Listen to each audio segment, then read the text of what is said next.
Hello बच्चों, स्वागत है आप सभी का हमारे channel maths by Anand sir पर। मेरा नाम है आनंद यादव और आज की क्लास में हम करने वाले हैं गणित का मॉडल पेपर, एकदम एग्जाम पेपर जैसा। ठीक है बच्चों, तो उम्मीद करता हूं आपका पेपर अच्छे से जा रहा होगा, आपने अपना एग्जाम बेहतर तरीके से दे रहे होंगे। तो बच्चों, आज की क्लास में हम सीखने वाले हैं या सॉल्व करने वाले हैं गणित का मॉडल पेपर। तो पिछली कक्षा में हमने देखा था हिंदी का मॉडल पेपर, जिससे काफ़ी क्वेश्चन उस मॉडल पेपर से एग्जाम में आए हुए थे। तो आज की क्लास में हम मैथ का मॉडल पेपर सॉल्व करेंगे। तो बच्चों, सबसे पहले यह वीडियो अपने दोस्तों के बीच शेयर कर दें, जिससे वो भी इस वीडियो पर आसानी से जुड़ सकें। और हाँ, अगर आप चैनल पर नए हैं तो चैनल को सब्सक्राइब करना ना भूलें। ठीक है बच्चों, और आज की क्लास में अगर जो भी बच्चा इस मैथ का ईमानदारी से पूरा प्रश्न हल कर ले जाता है, तो मैं गारंटी देता हूं वह मैथ में 65 प्लस स्कोर लेकर आएगा। इसकी जिम्मेदारी मेरी। ठीक है, अगर जिसने भी इस मॉडल पेपर को अच्छे से सॉल्व कर लिया तो उसका मैथ में 65 प्लस स्कोर आना अनिवार्य है। ठीक है बच्चों, तो चलिए बिना विलंब के ही हम स्टार्ट करते हैं अपना मॉडल पेपर। ठीक है बच्चों, तो आज की क्लास में हम पूरे जितने भी प्रश्न लाए हैं सबको सॉल्व करेंगे। कुछ प्रश्न आपको सॉल्व करने हैं, ठीक है बच्चों, जो थोड़ा सरल है वो मैं आपको सॉल्व करने के लिए छोड़ दूंगा। ठीक है, तो चलिए देखते हैं। ठीक है, देखिए यह है कक्षा 10वीं का विषय है गणित। जिस तरह से एग्जाम में प्रश्न आते हैं पूरा हूबहू आधारित प्रश्न पत्र है। ठीक है बच्चों, तो चलिए देखते हैं। देखिए क्या करा है, प्रारंभ के 15 मिनट परीक्षार्थियों को प्रश्न पत्र पढ़ने के लिए दिया जाएगा। ठीक है, आपने हिंदी का पेपर दिया होगा, आपको आइडिया लग गया होगा, अब आपका डर भी खत्म हो गया होगा। ठीक है बच्चों, जो डर होता है कि पहला पेपर देने पे एग्जाम का प्रेशर क्या होता है, तो आपका धीरे धीरे प्रेशर कम होता चला जाएगा। ठीक है बच्चों, तो अब आपका प्रेशर कम होगा और आप अच्छे से इसे सॉल्व करिए। ठीक है, चलिए देखते हैं।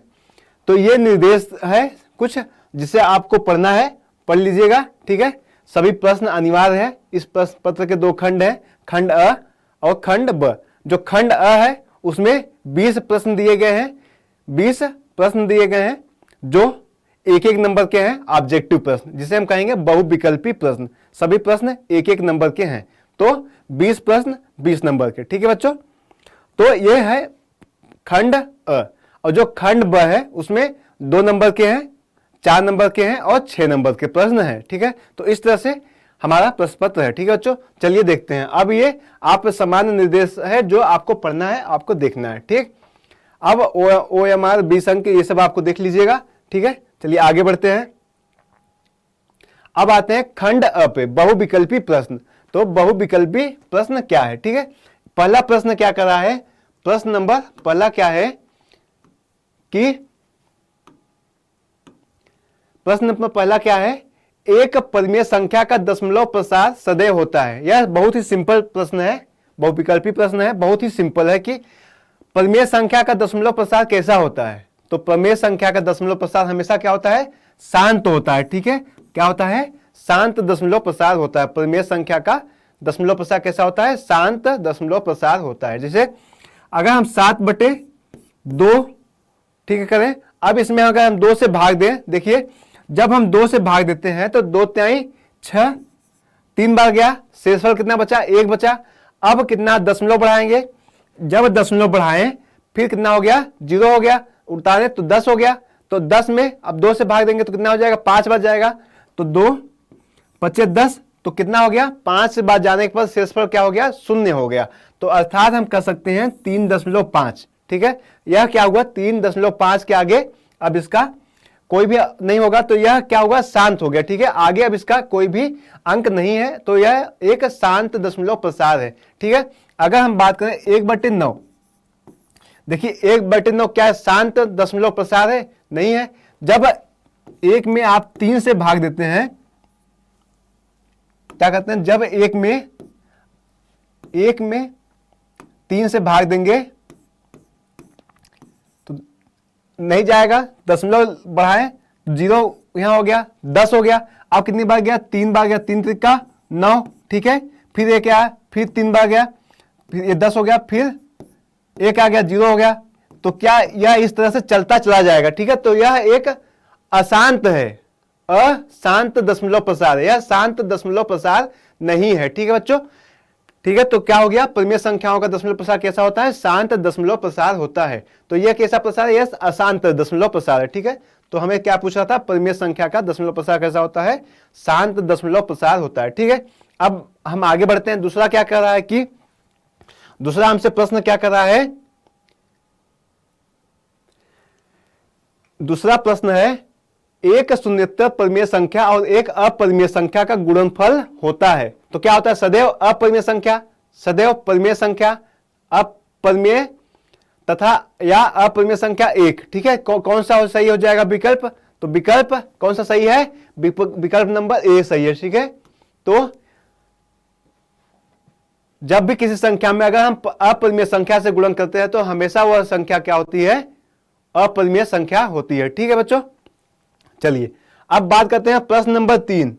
प्रश्न नंबर 3 क्या है कि रेखाओं x = 0 और 2x + 3y = 12 का प्रतिच्छेद बिंदु है।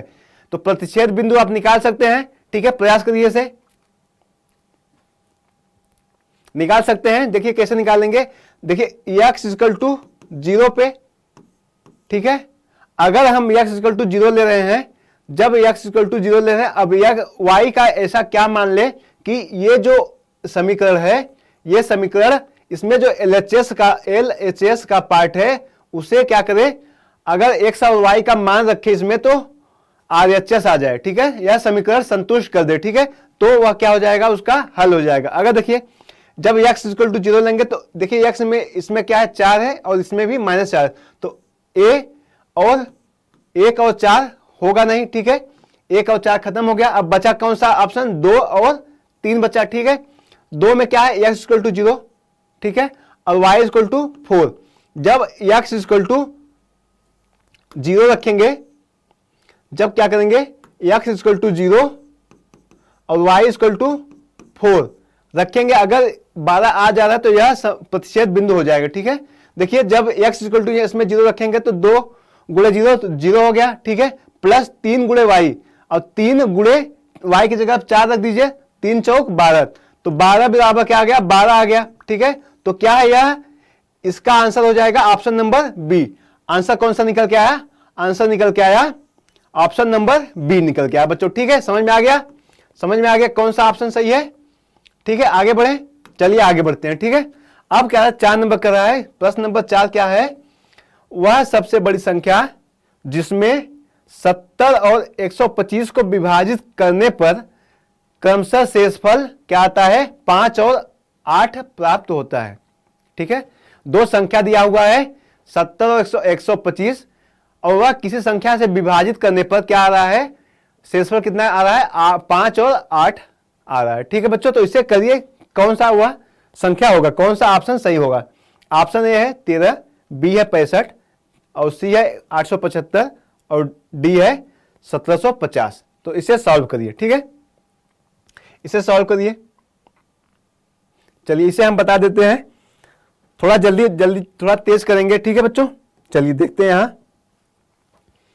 कहा सबसे बड़ी संख्या जिसमें 70 और 125 को विभाजित करने पर शेषफल क्रमशः क्या, 5 और 8 आए, ठीक है।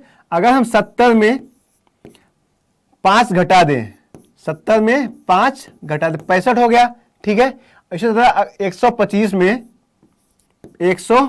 में 8 घटा दें तो क्या हो जाए, 117 हो जाएगा, ठीक है। अब हम करेंगे 65 117 का क्या निकालेंगे, HCF निकालेंगे, क्या निकालेंगे, HCF। अगर हम इसका HCF निकालते हैं तो HCF निकालना आप जानते हैं, यूक्लिड विभाजन प्रमेय से निकाल सकते हैं। अगर हम यहां आपको बता दे रहे हैं जल्दी से कि अगर देखिए HCF का निकाल, सबसे बड़ी संख्या जो होती है उसमें छोटे संख्या से भाग देते हैं, तो 117 में अगर हम 65 से भाग देते हैं, 65 से भाग दे रहे हैं, ठीक है। तो 65 एक का 65, ठीक है, कितना बच गया, 2 5, 52 बच गया। ठीक है, अब 52 से 65 में भाग देंगे तो कितनी बार जाएगा, 52 एक का 52, एक बार गया 52 हो जाएगा। अब कितना बच गया, 3, एक बच गया। अब 13 में से 52 में भाग देंगे, 52 में भाग देंगे। ठीक है, कितना हो गया, 4 बार गया। तो कितना हो गया, शेषफल क्या आ गया, शेषफल आ गया 0।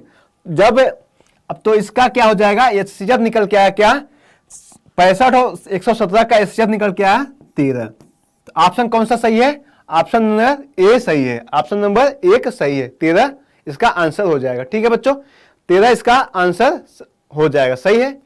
चलिए आगे बढ़े, समझ में आ गया, आगे बढ़ते हैं। ठीक है, अब प्रश्न नंबर 6 क्या कर रहा है, प्रश्न नंबर 6 है कि द्विघात समीकरण 2x² - 4x + 3 = 0 के बारे में निम्नलिखित कथनों पर विचार कीजिए। देखिए, दिए गए समीकरण का विविधकर 0 से कम है। अच्छा, यहाँ विविधकर निकाल लीजिए। विविधकर निकालने के लिए आपको फार्मूला पता होगा।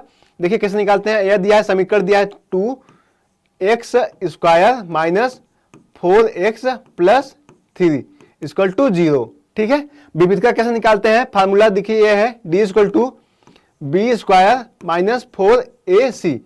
ठीक है, इससे हम निकालेंगे विविधकर। ठीक है बच्चों, इससे निकालेंगे विविधकर।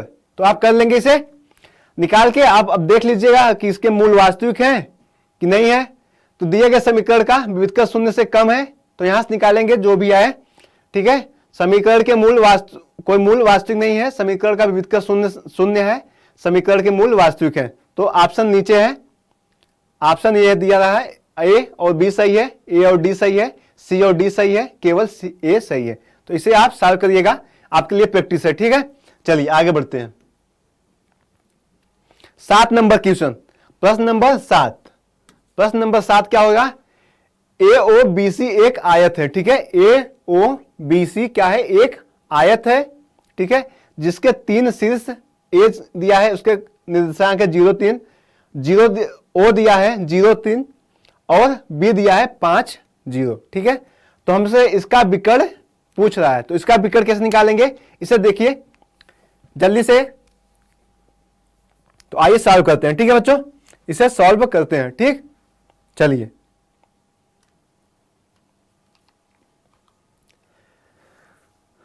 इसे आप सॉल्व करिए इसे।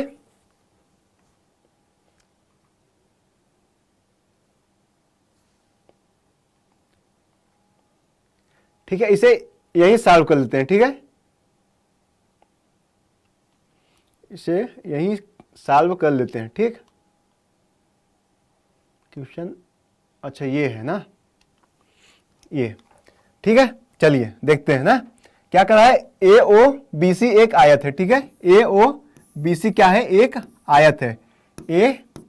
AOBC क्या है, एक आयत है। A के निर्देशांक क्या है, A के निर्देशांक है 0 3, O के निर्देशांक क्या है 0 3 और B के निर्देशांक है 5 0। ठीक है, B के निर्देशांक क्या है 5 0 है। ठीक है, अब इसका विकर्ण निकालने के लिए हमसे कह रहा है। ठीक है, तो आपको दो बिंदुओं के बीच की दूरी याद होगा, फार्मूला याद है, कड़ी में x2 - x1 का whole square plus y2 - y1 का होल स्क्वायर होता है फार्मूला। ठीक है, देखिए हमें ये, अगर हम ABC निकाल लें तो आयत के विकर्ण क्या होते हैं, समान होते हैं। ठीक है, देखिए अब अगर AB निकाले तो क्या हो जाएगा, AB = कड़ी में क्या होता है, x2 - x1 का whole square plus y2 - y1 का होल स्क्वायर। ठीक है बच्चों, अब इसमें मान रख दीजिए x2 A और B, तो ये हो जाएगा x1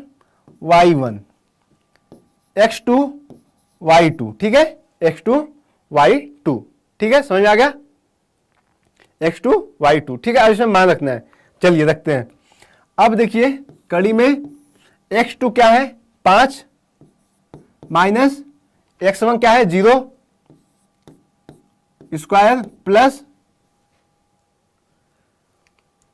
y2 क्या है 0 और y1 कितना है 3, -3 का स्क्वायर। ठीक है, अब देखिए क्या आया, 5 का स्क्वायर 25 प्लस 3 का स्क्वायर 9 कड़ी में, ठीक है, 5 का स्क्वायर 25 और 3 का 9, कितना हो गया, कड़ी में 34 हो गया। क्या आ गया, 34 हो गया। ठीक है, तो इसका आंसर कौन सा हो जाएगा, ऑप्शन नंबर सी सही हो जाएगा। ठीक है, ऑप्शन नंबर सी सही हो जाएगा। ठीक है बच्चों, ठीक, आगे बढ़े। चलिए एक प्रश्न ये छूटा था, ठीक है, कि समीकरण 2x plus a y equal to 1, तो 3x minus 5y equal to 7 का कोई भी हल नहीं होगा। देखिए इस प्रश्न को कैसे करेंगे, क्या कह रहा है कि कोई भी हल नहीं होगा। तो कोई भी हल कब नहीं होगा, जब a1 अपान a2 बराबर b1 upon b2 not equal हो c1 अपान c2 के। ठीक है बच्चों, तो चलिए इसे सॉल्व करते हैं। ठीक, देखिए क्या दिया है, समीकरण एक दिया है 2x plus a y equal to 1, 3x minus 5y equal to 7। ठीक है, तो क्या होता है, a1 upon a2 equal to b1 upon b2 not equal c1 upon c2। कोई भी हल नहीं होगा। ठीक है, ये कंडीशन है। ठीक है, ये क्या है इसका कंडीशन, तो अब इसमें मान रख दीजिए a1 अपान a2, तो a1 ये हो जाएगा b1 a1 b1 a2 b2 c1 c2। ठीक है, समझ में आ गया। इससे कंपेयर करेंगे a1x plus b1y plus c1 equal to 0, a2x plus b2y plus c2 equal to 0, इससे कंपेयर कर दीजिए। ठीक है, ठीक, समझ में आ गया। अब इसमें मान रखिए। ठीक, अब a1 की जगह क्या रखेंगे, a1 की जगह पे 2, b1 और a2 की जगह पे 3 बराबर बराबर बराबर क्या हो जाएगा, a b1 हो जाएगा और b2 की जगह -5। अब अगर a का मान निकाल ले तो हमें आंसर मिल जाएगा। ठीक है, a का मान निकालिए, अब त्रियक गुणा कर दीजिए। त्रियक गुणा करेंगे क्या हो जाएगा, a इक्वल टू 5 का गुणा 2 में करेंगे कितना हो जाएगा, 10 हो जाएगा, और माइनस लगा है तो माइनस लगा दीजिए, -10 बटे 3। तो a का मान क्या निकल के आया, a का मान निकल के आया -10 बटे 3। तो कौन सा ऑप्शन सही हो जाएगा, ऑप्शन नंबर 3 सही हो जाएगा। ऑप्शन नंबर 3 सही हो जाएगा। ठीक है बच्चों, समझ में आए, समझ में आया। आगे बढ़े, चलिए आगे बढ़ते हैं। ये प्रश्न कौन सा था, 7 नंबर हो गया। ठीक है, अब करते हैं 8 नंबर।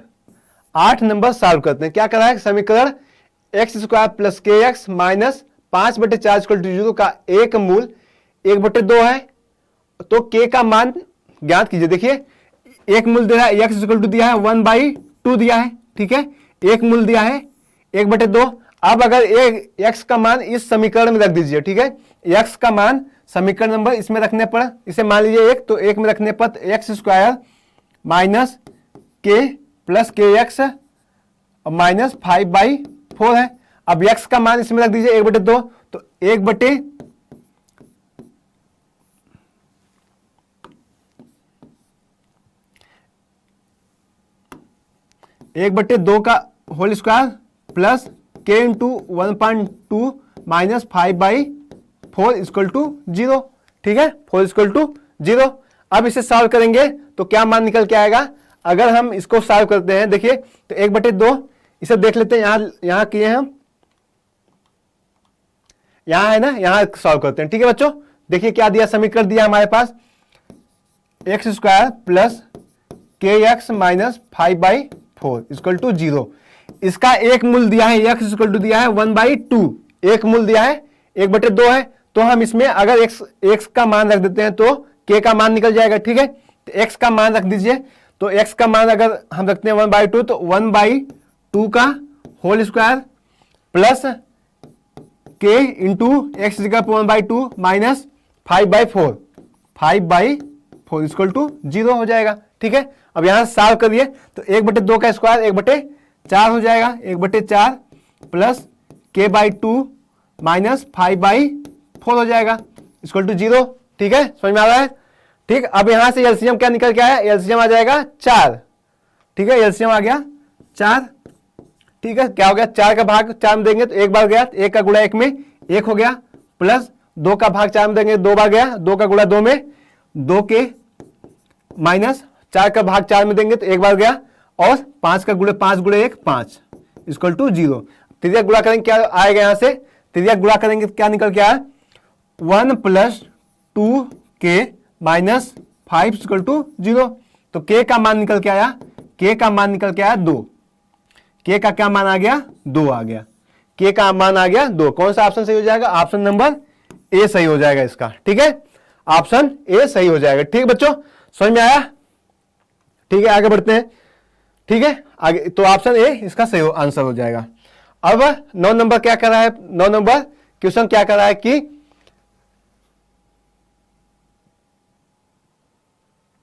देखिए 9 नंबर क्या है, दो त्रिभुज समरूप होते हैं। कब होते हैं दो त्रिभुज समरूप, जब उनके संगत कोण बराबर हो और संगत भुजाएं क्या हो, समानुपाती का हो। ठीक है, तब वह त्रिभुज क्या होगा, समरूप त्रिभुज होगा। ठीक है बच्चों, तो इसमें ऑप्शन ने दिया है यदि इनके संगत कोण बराबर हो, दूसरा ऑप्शन इनकी संगत भुजाएं एक ही अनुपात या समानुपाती में होती हैं, उपर्युक्त दोनों इनमें से कोई नहीं। कौन सा ऑप्शन सही हो जाएगा, ऑप्शन नंबर सी सही हो जाएगा। ठीक है, ऑप्शन नंबर सी सही है। ठीक है, चलिए आगे बढ़ते हैं। आप क्वेश्चन नंबर 10 करते हैं। क्वेश्चन नंबर 10 क्या है, यदि एक समकोण त्रिभुज एबीसी में कोण जो सी है क्या है 90 अंश है। मान लीजिए ये क्या है, एक समकोण त्रिभुज है। ठीक है, ये जो एंगल है ये कितना है 90 अंश है, इसे सी है। ठीक है, तो ए और ये बी। ठीक है, तो एसी जो दिया है, एसी 3 सेंटीमीटर है। ठीक है, बीसी क्या दिया है 4 सेंटीमीटर है। ठीक है, 4 सेंटीमीटर। और बिंदु सी से जाने वाली माध्यिका की माप ज्ञात कीजिए, ये हमें निकालना है। इसे मान लीजिए डी, तो आ जाएगा इसका, बहुत सिंपल है। ठीक है, इसे आप करिएगा। ठीक है, चलिए अब आगे बढ़ते हैं। देखिए प्रश्न नंबर 11 क्या कर रहा है, एक सम चतुर्भुज के विकर्णों की लंबाई 16 सेंटीमीटर और 12 सेंटीमीटर है, तब इस सम चतुर्भुज की भुजा की लंबाई है, क्या होगा। पहला ऑप्शन दिया है 9 सेंटीमीटर, दूसरा 10 सेंटीमीटर, तीसरा 8 सेंटीमीटर और चौथा 20 सेंटीमीटर। इसे थोड़ा प्रयास करिए, इसके बाद हम बता रहे हैं। ठीक है बच्चों, जल्दी से सॉल्व करिए, जल्दी जल्दी।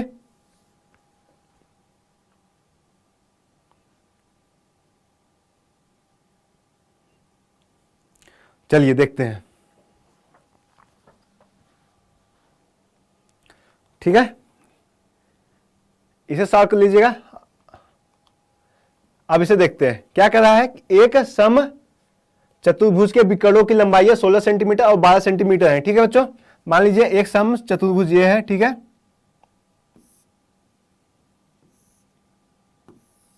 ये क्या है, एक सम चतुर्भुज है और इनके जो विकर्ण हैं 16 सेंटीमीटर, 16 सेंटीमीटर हो गया और एक 12 सेंटीमीटर। ठीक है, और ये 12 सेंटीमीटर है। ठीक है बच्चों, ये क्या है 12 सेंटीमीटर है, ए बी सी और डी। ठीक है, अब अगर हम देखिए क्या कहता है, और क्या होते हैं इनके विकर्ण क्या होते हैं, परस्पर एक दूसरे पर लंब होते हैं, लंबवत होते हैं। ठीक है बच्चों, और यह विकर्ण एक दूसरे को परस्पर क्या कहते हैं, समद्विभाजित करते हैं। ठीक है, सम चतुर्भुज के विकर्ण परस्पर एक दूसरे को क्या कहते हैं, समद्विभाजित करते हैं। ठीक है बच्चों, समझ में आ गया।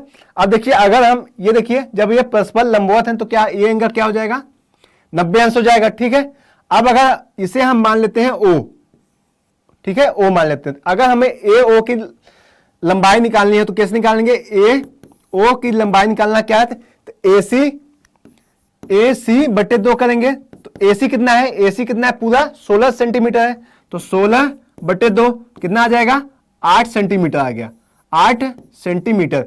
तो ये लंबाई कितनी आ गई, ये आ गया 8 सेंटीमीटर। ठीक है बच्चों, कितना आ गया 8 सेंटीमीटर आ गया। अब इसी तरह अगर हम ओडी निकालें, ओ डी ये निकालें तो कैसे निकालेंगे, ये तो हम निकाल चुके ना 8, तो ओडी जब निकालते हैं तो ओडी क्या निकल के आया, तो ओडी निकालने के लिए बीडी पूरा विकर्ण है। ठीक है, पूरा विकर्ण ओडी हो जाएगा। ओडी अगर निकालना है तो बी डी बाई 2, और बीडी कितना है 12 सेंटीमीटर है, 12 सेंटीमीटर है, ठीक 12 बटे 2 तो कितना आ गया 6 सेंटीमीटर, कितना आ गया 6 सेंटीमीटर आ गया। ठीक है, तो ये 6 सेंटीमीटर आ गया, ये आ गया 6 सेंटीमीटर। अब हमें क्या कर रहा है, इस सम चतुर्भुज की भुजा की लंबाई, अब हमसे भुजा की लंबाई मान लीजिए इसे एडी का हमें निकालना है, इसकी लंबाई में हमने क्या मान लिया x मान लिया। तो ये देखिए ए ओ डी ये कैसा त्रिभुज है? एक समकोण त्रिभुज है, और समकोण त्रिभुज है तो किसमें, इसमें कौन सा प्रमेय लगा देंगे? इसमें पाइथागोरस प्रमेय लगा देंगे। ठीक है, तो त्रिभुज ए ओ डी में क्या करेंगे? त्रिभुज ए ओ डी में हम क्या लगाएं? पाइथागोरस प्रमेय से, पाइथागोरस प्रमेय से, पाइथागोरस प्रमेय से। ठीक है, इसमें क्या करेंगे? पाइथागोरस प्रमेय से क्या हो जाएगा? देखिए, कर्ण का स्क्वायर बराबर आधार का स्क्वायर प्लस लंब का स्क्वायर। ठीक है, तो कर्ण का स्क्वायर बराबर लंब का स्क्वायर प्लस आधार का स्क्वायर, आधार का स्क्वायर होता है। ठीक है, यह है पाइथागोरस प्रमेय। ठीक है बच्चों, अब इसमें मान रख दीजिए। तो कर्ण हमें निकालना है, एसी निकालना है। ठीक है, तो एसी एडी निकालना है। ठीक है, एडी का कितना हमने माना है? एक्स माना है, तो एक्स का स्क्वायर बराबर लंब क्या हो जाएगा? 8, तो 8 का स्क्वायर प्लस आधार क्या है? 6, 6 का स्क्वायर कितना आ गया? 8 का स्क्वायर करेंगे 64 और 6 का स्क्वायर करेंगे 36। ठीक है, अब 64 और 36 कितना हो जाएगा? कितना हो जाएगा? 100 हो जाएगा। ठीक है, तो एक्स स्क्वायर, ठीक है, एक्स का स्क्वायर क्या आ गया? 100, तो एक्स का क्या मान आ गया? 10 आ गया। ठीक है, यही आंसर हो जाएगा। ऑप्शन कौन सा सही हो जाएगा? ऑप्शन हो जाएगा सही, तो ऑप्शन क्या है? ऑप्शन नंबर सेकंड सही है। ठीक है, 10 सेंटीमीटर आ गया। ठीक है, समझ में आ गया बच्चों? आगे बढ़े, चलिए आगे बढ़ते हैं। अब आते हैं 12 नंबर प्रश्न पे। तो कह रहा है दो समरूप त्रिभुजों की भुजाएं इतना के अनुपात में है, इन त्रिभुजों के क्षेत्रफलों का अनुपात क्या होगा? आपने एक प्रमेय पढ़ा होगा, अगर समरूप त्रिभुज के भुजा तो उसका क्षेत्रफल क्या होता है? क्षेत्रफल समरूप त्रिभुज, दो समरूप त्रिभुज है, उसके क्षेत्रफल क्या होते हैं?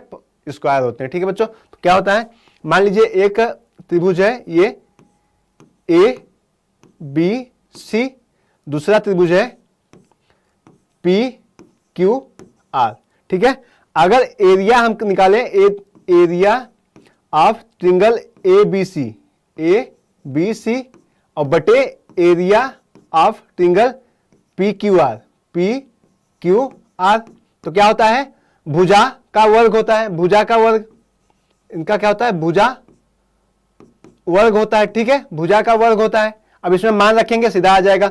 अब भुजा का वर्ग तो क्या हो जाएगा? अब देखिए 4:9 है, तो 4/9 करिए, 4/9 कर दिए। ठीक है, 4/9 का स्क्वायर क्या हो जाएगा? 4 का स्क्वायर 16 और 9 का 81। तो कौन सा ऑप्शन सही हो जाएगा? ऑप्शन नंबर डी सही हो जाएगा। ठीक है, समझ में आया? ऑप्शन नंबर डी सही है इसका। ठीक है, ठीक, आगे बढ़ रहे हैं। ठीक है बच्चों, अब देखते हैं प्रश्न नंबर 13। प्रश्न नंबर 13 क्या कर रहा है? यदि 4 tan थीटा बराबर 3 है तो 4 sin theta minus cos theta बटे 4 cos theta plus cos 4 sin theta plus cos theta बराबर होगा। इसका मान आपको निकालना है, बहुत ही सिंपल है। देखिए इसमें क्या कर रहा है? 3 tan थीटा बराबर क्या दिया है? 3 दिया है। 4 tan थीटा बराबर क्या दिया है? 3 दिया है। ठीक है, 4 tan थीटा बराबर क्या दिया है? 3 दिया है, तो tan थीटा बराबर क्या आ जाएगा? 3/4। tan थीटा बराबर क्या आ गया? 3/4। अब जब tan थीटा बराबर 3/4 आ गया और इसमें लगा दीजिए ये समकोण त्रिभुज, तो ए बी सी। ठीक है, अब इसमें tan थीटा का मान रख के पाइथागोरस प्रमेय लगा के तीसरी भुजा निकाल लीजिए। निकालने के बाद अब sin थीटा क्या होता है? लंब बटे कर्ण होता है। हाँ, तो अब उसमें मान रखिए, उसका निकाल लीजिए, cos का निकाल के इसमें मान रखेंगे, जो ऑप्शन आ जाएगा सही हो जाएगा। ठीक है, बहुत ही सिंपल, अब बता दिया, हिंट है ये, आप ये कर सकते हैं। ठीक है, इसी तरह है प्रश्न नंबर 14। प्रश्न नंबर 14 क्या कर रहा है कि sin 75 बटे cos 15 का मान क्या होगा? sin 75 बटे cos 15, सिंपल, दोनों सिंपल क्वेश्चन है इसलिए नहीं लगा रहा हूं। ठीक है, तो sin 75 जगह पर अगर हम देखिए एक को कन्वर्ट कर लेते हैं। देखिए sin 90 माइनस 15 अगर क्या हो जाएगा? 90 माइनस 15 कितना होता है? 75 होता है। ठीक है, 90 में से अगर 15 घटाएंगे तो 75 आ गया। अगर अब इसमें साइन लगा रहे हैं तो साइन 90 माइनस 15 क्या हो जाएगा? cos 15 हो जाएगा। क्या हो जाएगा? cos 15। क्या हो जाएगा? cos 15 हो जाएगा। ठीक है, cos 15। अब साइन 75 जगह पर रख देंगे cos 15, तो cos 15 बटे cos 15 कितना हो जाएगा? 1 हो जाएगा। अब ऑप्शन देख लीजिएगा। ठीक है, आगे बढ़ रहे हैं। अब आते हैं 15 नंबर क्वेश्चन पे। 15 नंबर क्वेश्चन क्या है? यदि एक वृत्त का परिमाप वर्ग के परिमाप के बराबर है तो उनके क्षेत्रफलों का अनुपात है। सिंपल सा प्रश्न है, इसे सॉल्व करिए। इसे फिर बता रहे हैं। ठीक है बच्चों, देखिए एक वृत्त का परिमाप वर्ग के परिमाप के बराबर है। सबसे पहले देखिए एक वृत्त है, ये क्या है? एक वृत्त है। ठीक है, परिधि इसका, वृत्त का परिधि क्या होता है? वृत्त का परिधि क्या होता है? 2 पाई आर होता है। ठीक है, वृत्त का परिधि क्या होता है? 2 पाई आर होता है। वृत्त का परिधि क्या होता है? 2 पाई आर। और वृत्त का क्षेत्रफल क्या होता है? पाई आर स्क्वायर। तो क्षेत्रफल क्या होता है वृत्त का?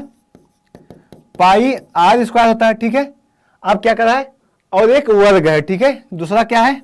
वर्ग है। ठीक है, ये क्या है? वर्ग। ठीक है, तो इसका परिमाप क्या होता है? परिमाप, तो वर्ग का परिमाप क्या हो गया? देखिए मान लीजिए ये भुजा क्या है? ए है, तो वर्ग का परिमाप क्या हो जाएगा? 4a। ठीक है, वर्ग का परिमाप क्या होता है? 4a। और क्षेत्रफल क्या हो जाएगा वर्ग का? ए स्क्वायर। ठीक है, क्षेत्रफल क्या होता है? ए स्क्वायर होता है। ठीक है, दोनों समझ में आ गया।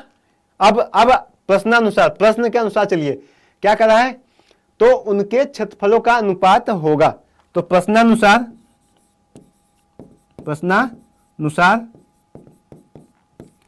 क्या हो जाएगा? अब इसमें क्या कर रहा है कि क्षेत्रफलों का अनुपात आपसे पूछ रहा है। ठीक है, तो क्षेत्रफल क्या है? देखिए तो क्षेत्रफल क्या है? तो 2 पाई आर। इसमें देखिए अगर हम प्रश्नानुसार करें, 2 परिधि बराबर क्या है? परिधि वृत्त का परिमाप और वर्ग के परिमाप के बराबर है। तो क्या हो जाएगा? अगर देखिए 2 पाई आर इक्वल टू क्या हो जाएगा? 4a हो जाएगा। 2 पाई आर, प्रश्नानुसार 2 pi r equal to 4a। अब यहां से r का मान निकालना है और r का जब मान आ जाएगा तो आगे आंसर आ जाएगा। ठीक है, देखिए अब r का मान निकालिए। देखिए क्या होता है? तो r इक्वल टू क्या हो गया? 4a अपान 2 पाई। ठीक है, तो 2 दूनी 4 हो गया, 2 उससे कट गया, फिर 2 बार गया, तो r का मान क्या आया? r का मान आ गया 2a अपान पाई आ गया। r का मान क्या आ गया?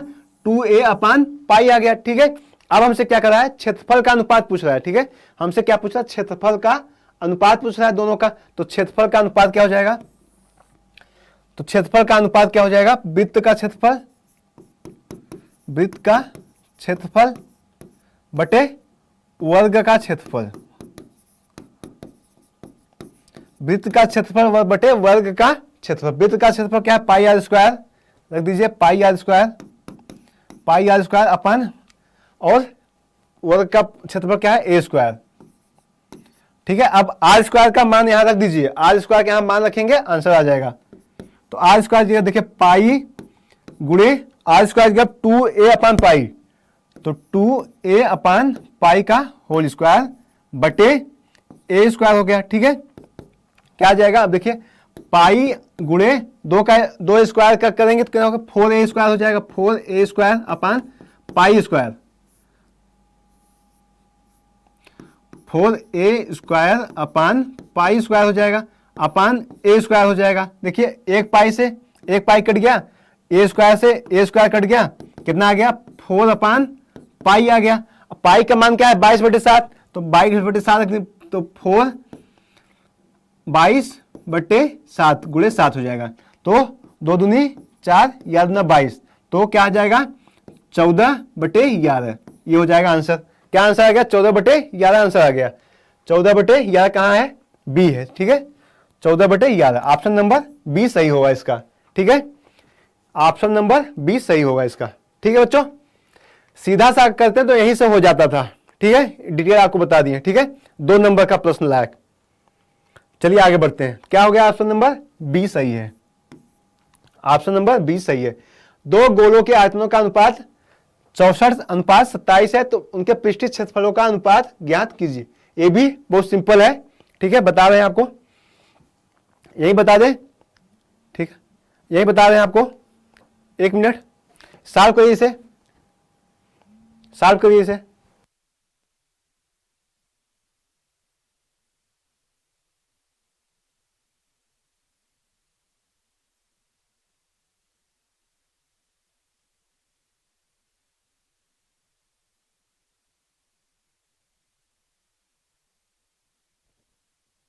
हो गया बच्चों, चलिए देखते हैं। ठीक है, देखिए क्या दिया है, 2 गोलों, तो गोले का त्रिज्या मान लीजिए पहला गोले का त्रिज्या R1 है और दूसरे का R2 है। ठीक है, हिंट दे रहे हैं आपको।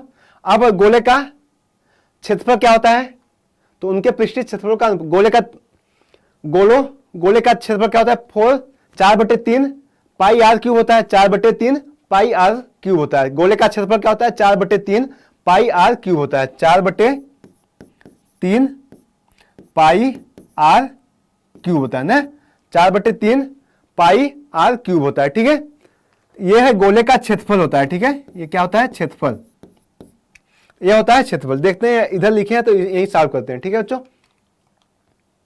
हाँ यहां लिखे ना, देखिए अब करते हैं क्या है, तो मान लीजिए पहले गोले का क्षेत्र त्रिज्या क्या है, R1 है, दूसरे गोले का त्रिज्या R2 है। ठीक है, पहले गोले का त्रिज्या हमने माना R1 और दूसरे का R2, और गोले का क्षेत्रफल क्या होता है, गोले का क्षेत्रफल क्या होता है, फार्मूला क्या है, 4/3 पाई R क्यूब होता है। ठीक है, गोले का क्षेत्रफल क्या होता है, 4/3 पाई R क्यूब होता है। ठीक है, अब इसमें हमें क्या, 2 गोले हैं और उनके पृष्ठीय क्षेत्रफलों का अनुपात हमसे पूछ रहा है। ठीक है, देखिए अब करते हैं, अब यहां से निकालते कहते हैं, देखिए गोले का क्षेत्रफल, तो गोले का क्षेत्रफल क्या है, एक मान लीजिए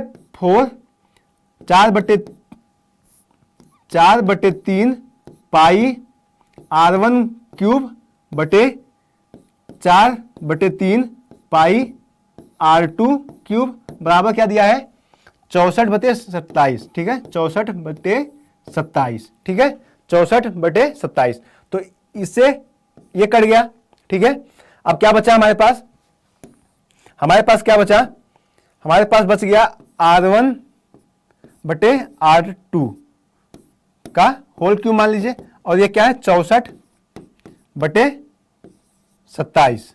ठीक है, 64/27 है। ठीक है, इतना समझ में आ गया। अब अगर दोनों तरफ का क्यूब लेंगे तो क्या हो जाएगा, तो R1/R2 क्या हो जाएगा, 64 का किसका है, 4 का। ठीक है, और 27 3 का, तो 4/3 हो जाएगा, 4/3, तो 4/3 हो जाएगा। ठीक है, 4/3 आंसर क्या हो जाएगा, 4/3। ठीक है बच्चों, गलती हो गया कहीं क्या, 4/3 सही है ना, सही है। ठीक है, तो 4/3 कौन सा ऑप्शन सही है, ऑप्शन नंबर बी सही है, 4/3, ऑप्शन नंबर सी सही है, बी सही है। ठीक है बच्चों, 4/3।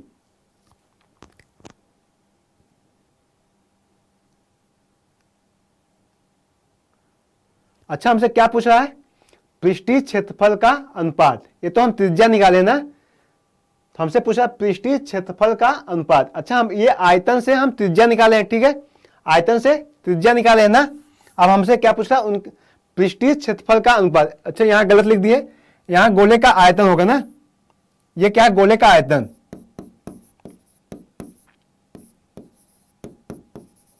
गोले का आयतन। ठीक है, 4/3 पाई R स्क्वायर होता है। ठीक है, पाई R क्यूब होता है। ठीक है, यह है गोले का आयतन, तो हमें निकाल लिए 4R1/R2 निकाल लिए 4/3, तो ये निकल के आया त्रिज्या। अब हमसे क्या है, पृष्ठीय क्षेत्रफल क्या होगा, तो क्षेत्रफल का फार्मूला सीधा से यहां देख लेते हैं, सीधा मान रख देते हैं।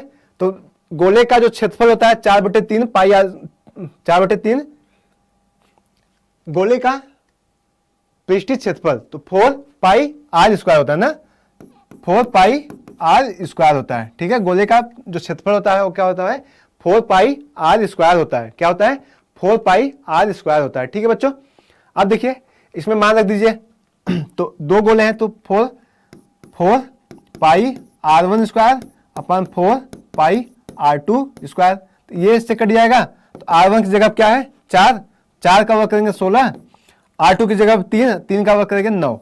तो 16 संबंधे 9 आ जाएगा, 16 संबंधे 9 आ जाएगा। ऑप्शन नंबर डी सही है ना। सॉरी बच्चों, थोड़ा सा मिसअंडरस्टैंडिंग की वजह से, तो इसका ऑप्शन नंबर कौन जाएगा, 16 संबंधे 9, ठीक है, ये होगा इसका, ठीक है, समझ में आ गया। आगे बढ़े, चलिए आगे बढ़ते हैं, ठीक है। अब देखते हैं क्या, प्रश्न नंबर 17, ठीक है, प्रश्न नंबर 17 देखते हैं। 17 क्या कह रहा है, 17 का 1 से 10 तक के धनात्मक विषम संख्याओं का समांतर माध्य ज्ञात कीजिए। क्या कह रहा है, 1 से 10 तक के धनात्मक विषम संख्याओं का समांतर माध्य। 1 से 10 तक क्या हो जाएगा, 1 से 10 तक का समांतर माध्य क्या निकालिए, इसे निकालिए, बहुत सिंपल है। 1 से 10 तक विषम संख्या क्या होता है, निकालिए इसे, बहुत ही सिंपल सवाल है।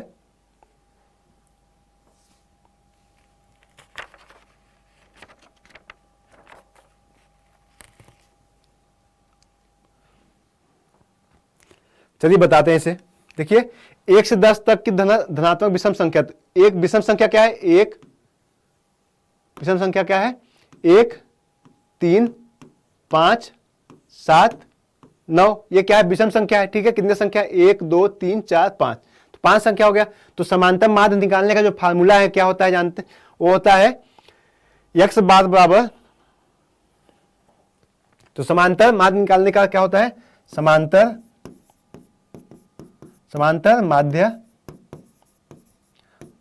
x बार क्या होगा, पदों कितने क्या होता है, कुल पदों का योग, कुल पदों का योग बटे पदों की संख्या, पदों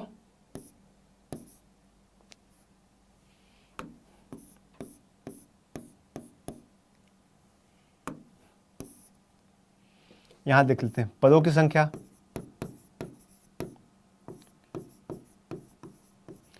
पदों की संख्या क्या है, n इक्वल टू है, n इक्वल टू 5 है, ठीक है, n इक्वल टू 5 है, ठीक है। अब इसमें रख दीजिए, तो x बार बराबर क्या हो जाएगा, पदों की संख्या 1 + 3 + 5, 1 + 3 + 5 + 7 + 9, प्लस क्या हो जाएगा, 9 हो जाएगा, ठीक है। और बटे क्या आ गया, बटे 5, बटे क्या आ गया, 5 आ गया। अब जोड़िए इसे, 1 + 3 4, 5 4 9, 9 और 7 16, 16 और 9 कितना हो जाएगा, 16 और 9 कितना हो जाएगा, 25 हो जाएगा, बटे 5, ठीक है। तो 5 क्या हो जाएगा, इसका आंसर हो जाएगा ऑप्शन नंबर 4 सही, इसका 5 आंसर आ गया, ठीक है। समांतर माध्य निकल के आया क्या, 5, ठीक है। आगे बढ़ रहे हैं। अब देखा है कि 18 नंबर क्या है, माध्यिका को आलेखीय विधि द्वारा निम्न में से किससे प्राप्त किया जाता है। तो किससे प्राप्त किया जाता है, आपको याद होगा, तोरण से, ठीक है, तोरण, ठीक, इसका ऑप्शन ए हो जाएगा, ठीक है। 19 नंबर क्या कर रहा है, यदि कुछ प्रेक्षणों का माध्य 27 है, कुछ प्रेक्षणों का माध्य 27 है, ठीक है, देखते हैं, यहां लिखे हैं, यहां नहीं लिखे हैं, ठीक है, यही देख लेते हैं। क्या है, कुछ प्रेक्षणों का जो माध्य दिया है 27 है और बहुलक 45 है, तो माध्यिका होगी, माध्यिका क्या होगी, माध्यिका हो जाएगी 33। कैसे निकालते हैं इसे देख लेते हैं हम, ठीक है। तो माध्यिका कैसे निकालते हैं, जो इसमें संबंध होता है माध्य माइनस बहुलिका बराबर,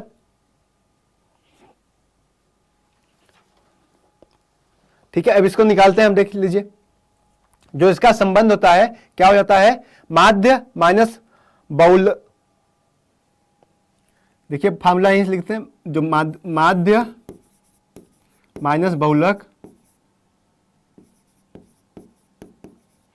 बराबर क्या हो जाएगा, बराबर होता है माध्य बराबर क्या हो जाएगा, 3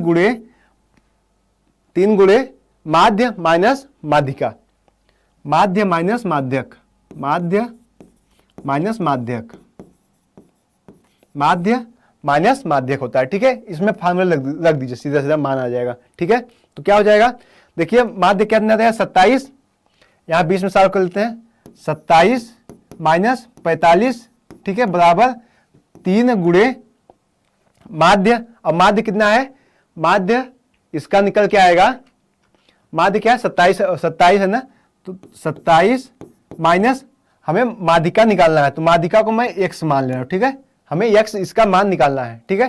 जब अब इसे सॉल्व करेंगे, जब इसे सॉल्व करेंगे तो इसका मान आ जाएगा 33, इसका मान क्या आ जाएगा 33 आ जाएगा, इसका आंसर हो जाएगा 33, ठीक है, इसका आंसर 33। देखिए 27 में से 45 घटाएंगे कितना आ जाएगा, जब हम 27 में से 45 घटाएंगे कितना आ जाएगा 18 आ जाएगा, माइनस 18 हो जाएगा, और इसका 27 गुणा 3 करेंगे 81 हो जाएगा, और माइनस 3x, ठीक है, तो फिर इधर माइनस 18 माइनस 81, ठीक है, तो 99 हो जाएगा, और 99/3 33 हो जाएगा, ठीक है, x का मान आ गया 33, ठीक है। अब 20 नंबर प्रश्न पे आते हैं।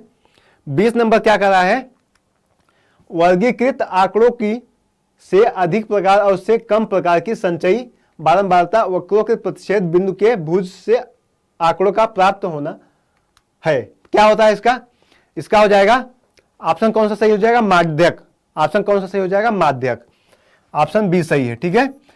अब बच्चों हमने खंड अ 1 से 20 तक प्रश्न सॉल्व कर लिया है। अब हम बढ़ते हैं अपना खंड ब पर, ठीक है, खंड ब पर हम बढ़ते हैं, ठीक है बच्चों, आगे बढ़ते हैं। खंड ब का पहला प्रश्न, सभी खंड कीजिए। जो पहला ये प्रश्न है इसका कह रहा है सभी खंड करना है, जितने भी खंड दिए हैं सब आपको सॉल्व करना है, ठीक है। अब इसमें पहला क्या दिया है, दो क्रमागत धनात्मक पूर्णांकों का गुणनफल 2 से विभाज्य है, यह कथन सत्य है या असत्य, कारण बताइए, ठीक है। अब ये कितने नंबर का प्रश्न है, 2 नंबर का प्रश्न है, ठीक है, कितने नंबर का प्रश्न है यह 2 नंबर का प्रश्न है, ठीक है। तो आगे बढ़ते हैं, अब हम वहां से देख लेते हैं, ठीक है बच्चों। देखिए जब 2 से विभाज्य होगा, 2 से विभाज्य होने के लिए होगा तो क्या होगा, या तो शेषफल 0 आएगा या शेषफल 1 आएगा, ठीक है। तो शेषफल या तो 0 आएगा या 1 आएगा, ठीक है। चलिए देखते हैं। देखिए दो क्रमागत धनात्मक पूर्णांकों का गुणनफल 2 से विभाज्य है, यह कथन सत्य है। देखिए अगर हम कोई भी संख्या जब 2 से विभाज्य होगा तो शेषफल या तो 0 आएगा या फिर 1 आएगा, ठीक है।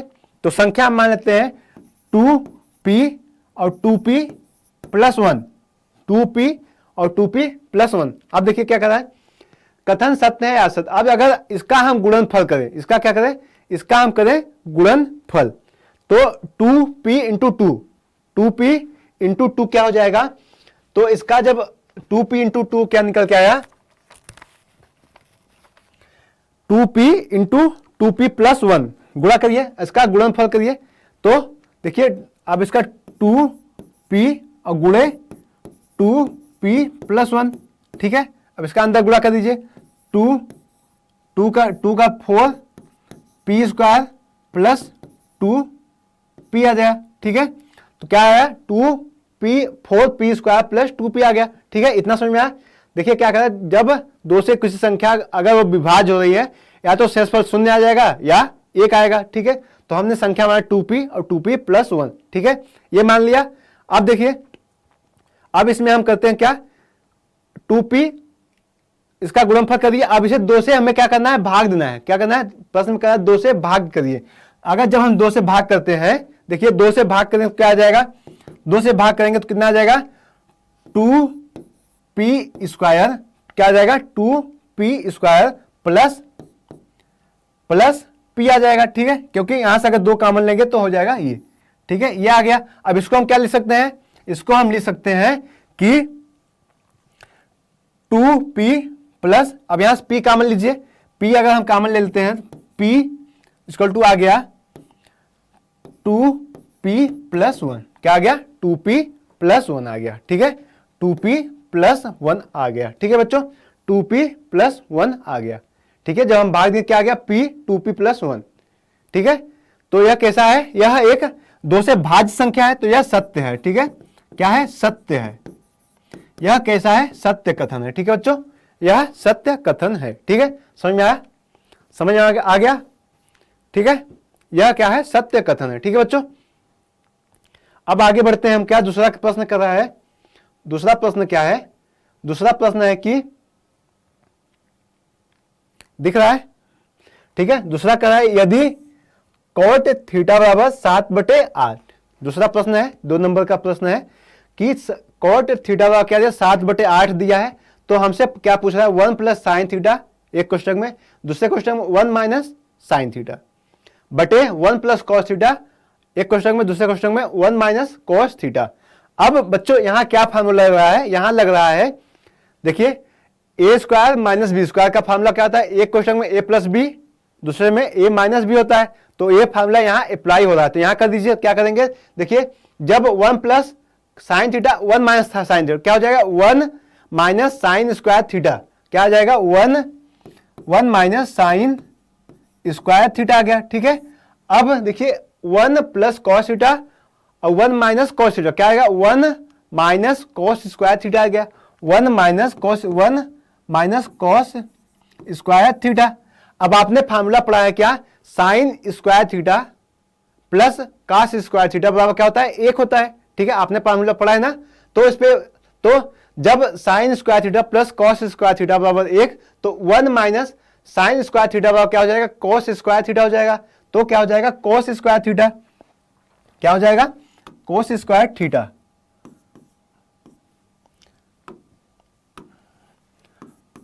कॉस स्क्वायर थीटा और 1 माइनस कॉस स्क्वायर थीटा बराबर क्या हो जाएगा, sine square theta, sine square theta, sine square theta. ठीक है, अब कॉस स्क्वायर थीटा बटे साइन स्क्वायर थीटा क्या हो जाएगा, coat square theta, coat square theta क्या आ गया, कोट स्क्वायर थीटा।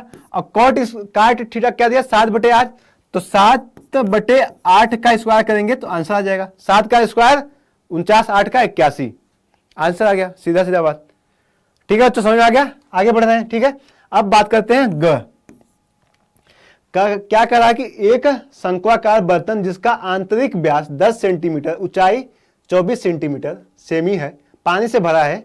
पानी को एक बेलनाकार बर्तन जिसका आंतरिक व्यास 20 सेंटीमीटर है में डाला जाता है, तो बेलनाकार पात्र में डाले गए पानी का ऊंचाई ज्ञात कीजिए। ठीक है, इसे यहां सॉल्व कर लेते हैं। ठीक,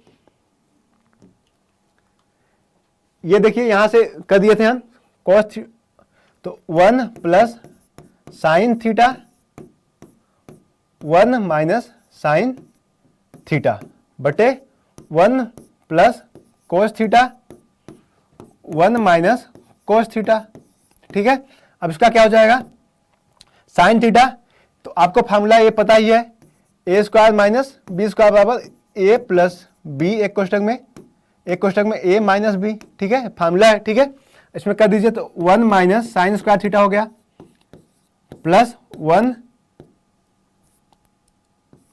1 माइनस कॉस स्क्वायर थीटा। ठीक है, अब आपने ये फार्मूला ये भी पढ़ा है, sine square theta plus cos square theta बराबर क्या होता है 1। आपको सर्वसमीका त्रिकोणमिति में पढ़े होंगे। तो ये देखिए, अब यहां से क्या निकल गया, 1 माइनस साइन स्क्वायर थीटा करेंगे क्या हो जाएगा, कॉस स्क्वायर थीटा बटे साइन स्क्वायर थीटा।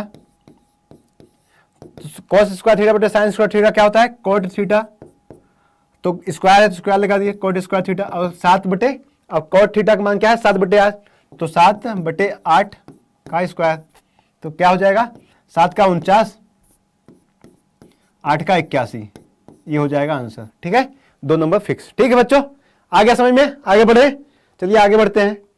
अब ये हमारे पास प्रश्न है। ठीक है, ये हमारे पास क्या है, प्रश्न है। ठीक है, अभी हमने जो किया है। ठीक है बच्चों, इसे हम सॉल्व करें, एक बार देखिए, इसे जल्दी से हम सॉल्व करते हैं। ठीक है, चलिए देख लीजिए।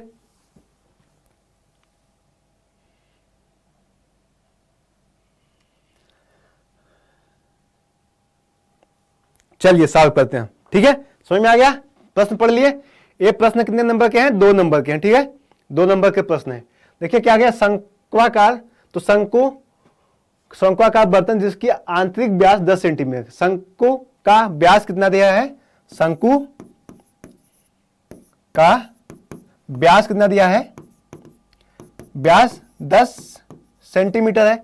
व्यास अगर 10 सेंटीमीटर, त्रिज्या क्या निकल गया, त्रिज्या निकल जाएगा, शंकु का त्रिज्या निकल गया क्या 10/2, क्या हो जाएगा 5 सेंटीमीटर हो गया। त्रिज्या क्या है 5 सेंटीमीटर है। ठीक है, और जो उसकी ऊंचाई कितना दिया है, हाइट क्या दिया है 24 सेंटीमीटर, 24 सेंटीमीटर दिया है। ठीक है, जो प्रश्न का है उतना हम कर लिए। ठीक है बच्चों, अब आगे क्या करें, पानी को एक बेलनाकार बर्तन जिसका आंतरिक व्यास, तो 20 सेंटीमीटर है में डाला जाता है, तो बेलनाकार पात्र में डाले गए पानी की ऊंचाई, हमें क्या करना है, ऊंचाई, उस पानी का ऊंचाई ज्ञात करना है। ठीक है बच्चों, तो आइए देखते हैं, चलिए करते हैं। ठीक है, क्या है, अब बेलनाकार, तो बेलनाकार बना जिसका आंतरिक व्यास क्या है, बेलनाकार बेलन का व्यास, बेलन का व्यास कितना दिया है, बेलन का व्यास दिया है 20 सेंटीमीटर, 20 सेंटीमीटर दिया है। बेलन का व्यास कितना दिया है, 20 सेंटीमीटर दिया है। ठीक है, बेलन का व्यास 20 सेंटीमीटर। त्रिज्या क्या निकल जाएगा इसका, त्रिज्या आ गया 10 सेंटीमीटर, त्रिज्या आ गया 10 सेंटीमीटर। त्रिज्या कैसे आता है, व्यास बटे 2, व्यास का आधा कर दीजिए तो क्या आ जाएगा त्रिज्या, तो 10 20 का आधा 10, तो त्रिज्या क्या। ठीक है, अब क्या कर रहा है, अब हमसे पूछ रहा है कि जो कर रहा है शंकु का आयतन, क्या कर रहा है, तो आंतरिक व्यास में डाला जाता है बेलनाकार पात्र में, तो क्या हमें बराबर करना है, हमें शंकु का आयतन बराबर बेलनाकार, बेलन का आयतन हमें करना है। ठीक है बच्चों, देखिए तो हमें क्या क्या करना है, शंकु का आयतन, शंकु का आयतन बराबर बेलन का आयतन, बेलन का आयतन,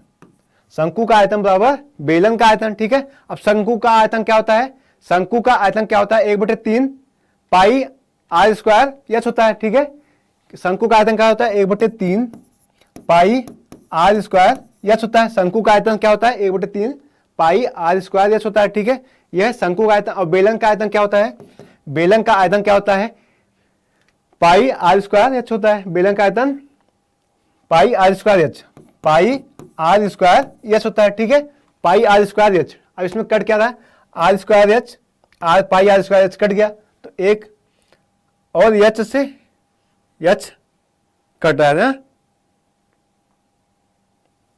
क्या हो रहा है, एच से H, 1/3 pi are square H बटे पाई आर स्क्वायर एच। गलत हो रहा है क्या, कहीं कहीं गलत हो रहा है, 1/3 शंकु का आयतन 1/3 pi are square h, 1/3 pi are square h, और बेलन का आयतन pi are square h, pi are square h. ठीक है, अगर इसमें हम मान रखते हैं, तो इसमें हम मान रखें तो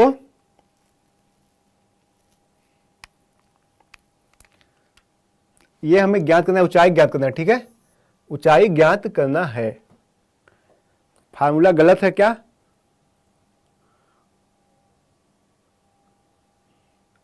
देखिए अगर 1/3 पाई आर का मान क्या है 5 गुणे 5 × 24 बराबर क्या हो जाएगा, अगर ये काट नहीं रहे। ठीक है, ये इस तरह से कर लेते हैं, 1/3 पाई आर स्क्वायर एच बराबर पाई आर स्क्वायर एच। अब इसमें पाई आर स्क्वायर 10 गुणे 10 गुणे एच, ये निकालें, ये करिए, क्या आ जाएगा, 5 दूनी 10, 5 दूनी 10। ठीक है, तो 4 4 छक 24। ठीक है, और 3 दूनी 6, तो यस का मान आ गया 2 सेंटीमीटर। ठीक है, यस का मान आ गया ये हो जाएगा आंसर। ठीक है बच्चों, ये आपका आंसर हो जाएगा। ठीक है, ये हो जाएगा आंसर। ठीक है, आगे बढ़े, चलिए अब आगे बढ़ते हैं, आगे बढ़ रहे हैं। ठीक है, समझ में आ गया, समझ में आया, आगे बढ़ रहे हैं। ठीक है, चलिए आगे बढ़ते हैं। अब एक क्वेश्चन ये दिया है, क्वेश्चन है बिंदु इतना, बिंदु A -6 10 B 3 8 को जोड़ने वाली रेखाखंड को किस अनुपात में विभाजित करता है। ठीक है, ये हमें ज्ञान करना है। ठीक है, कैसे निकालेंगे, तो इसे आइए निकालते हैं। देखिए -4 और 6, ठीक है, ये क्या है, एक बिंदु है, इसे मान लीजिए x y है। ठीक है, x y बराबर दिया है, तो x बराबर क्या निकल के आया, -4, y बराबर 6। ठीक है, ये हमें हो गया। ठीक है, अब बिंदु ए क्या दिया है, ए बराबर दिया है -6 और 10, ठीक है। b बराबर दिया है 3 माइनस 8 दिया है, ठीक है। अब हमें क्या कर रहा है, रेखाखंड को किस अनुपात में विभाजित करता है, ठीक है, किस अनुपात में विभाजित करता है। तो इसे निकालने के लिए आप बहुत ही सिंपल तरीके से इसे निकाल सकते हैं। मान लीजिए, माना के अनुपात 1 के अनुपात में विभाजित करता है। क्या करता है, के अनुपात 1 के अनुपात में विभाजित करता है, ठीक है, के अनुपात 1 के अनुपात में विभाजित करता है। देखिए इसमें क्या करेंगे, माना यहां से देखिए, माना रेखा बिंदु -4 और 6 रेखा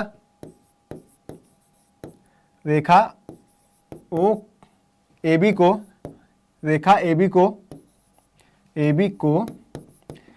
के अनुपात 1 के अनुपात में विभाजित करता है, के अनुपात में विभाजित करता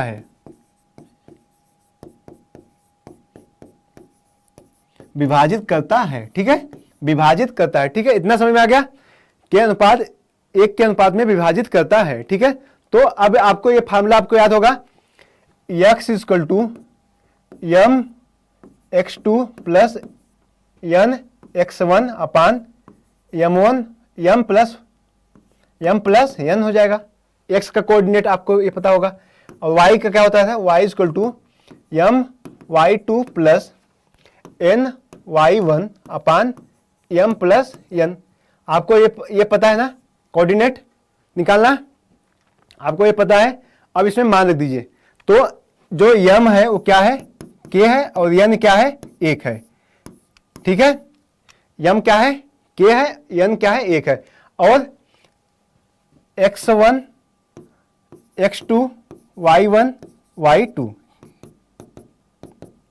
देखिए क्या है, x1 x2 y1 y2, बस यहां मान रख दीजिए।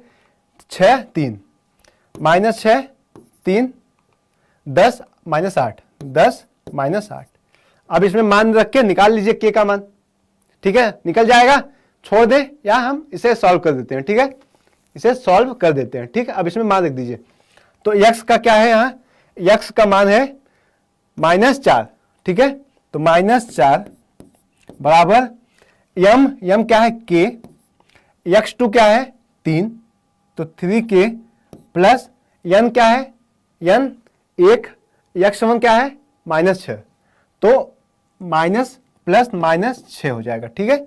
3k -6 हो गया, 3k -6 हो गया, ठीक है, बटे k + 1, ठीक है, बटे k + 1। अब यहां से k का मान निकाल लीजिए सॉल्व करके। देखिए k, अब इसमें गुणा कर दीजिए, -4k प्लस -4, ठीक है, गुणा कर दिए, ये आ गया। अब क्या बचा, 3k -6 हो गया, ठीक है। तो अब यहां से देखिए, अगर हम, तो 3k इधर आएगा तो -7k हो जाएगा, 7k बराबर, इधर क्या इधर चला गया, प्लस होएगा, तो क्या हो जाएगा, तो 6 + 4 -6 + 4 कितना हो जाएगा, -2 हो जाएगा, और माइनस माइनस कट गया, तो k का मान क्या आ गया, 2/7 आ गया।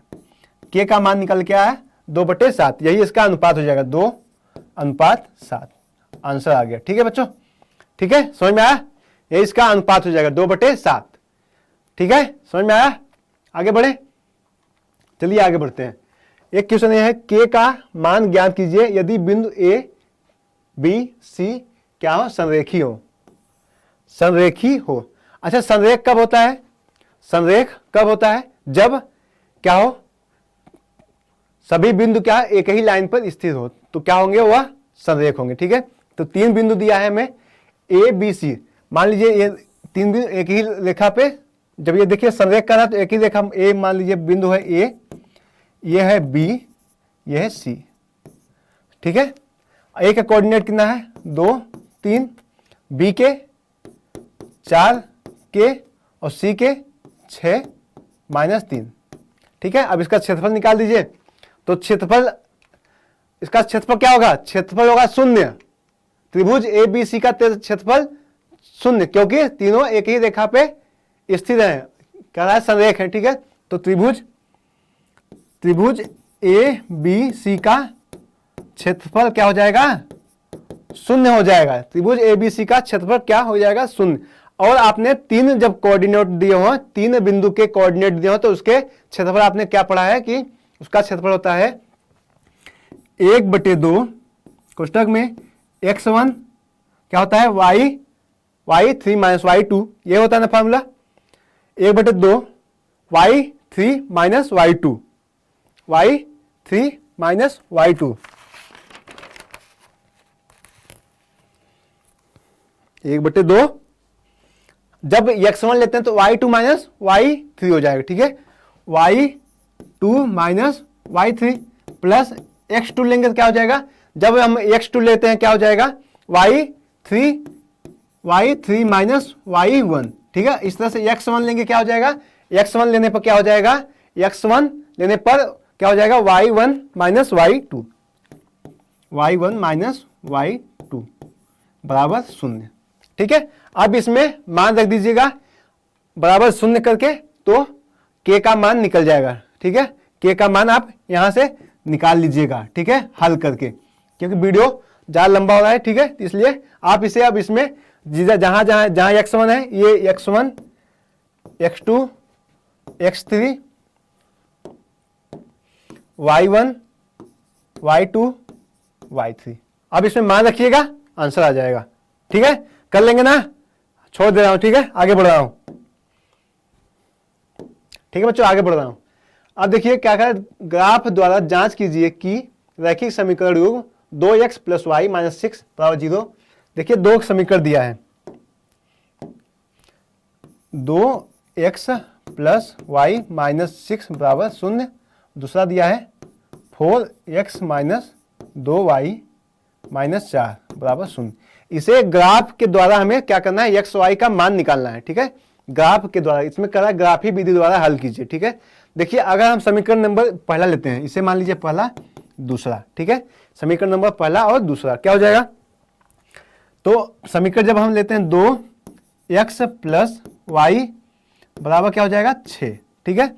अब देखिए x y का मान रखते हैं, ठीक है, x y, ठीक है, मान निकालना है हमें, ठीक है। इसे ग्राफ पे डिनोट करना है, ठीक है बच्चों। अब अगर हम x का मान जब 0 लेंगे, अगर हम x का मान 0 लेते हैं, x का मान 0 लेंगे तो क्या हो जाएगा, इसमें रखिए, जब 2 गुणे 0 प्लस y है ना, प्लस y बराबर 6 हो जाएगा, तो y का मान क्या आ गया, 6 आ गया, ठीक है। y का मान 6 आ गया, ठीक है। y का मान कितना आ गया, y का मान आ गया 6। अब अगर हम x का मान 1 लेते हैं, x का मान 1 रखने पर, x का मान 1 रखिए, जब x का मान आप रखते हैं 1, ये तो हो गया 0, x का मान रखने पर, अब 1 रखने पर क्या हो जाए, तो 2 गुणे 1 प्लस y बराबर 6, तो 2, तो y बराबर 6 में से 2 गया 4, 6 में से 2 गया 4 हो जाएगा, ठीक है। जब 1 रखेंगे तो कितना आ जाएगा, 1 रखने पर क्या आ रहा है, 1 रखने पर 4 आ रहा है, ठीक है। 1 रखने पर 4 आ रहा है, ठीक है बच्चों। 1 रखने पर क्या आ रहा है, 4 आ रहा है, ठीक है। समझ में आया, 1 रखने पर क्या आ रहा है, 1 रखने पर 4 आ रहा है, ठीक है।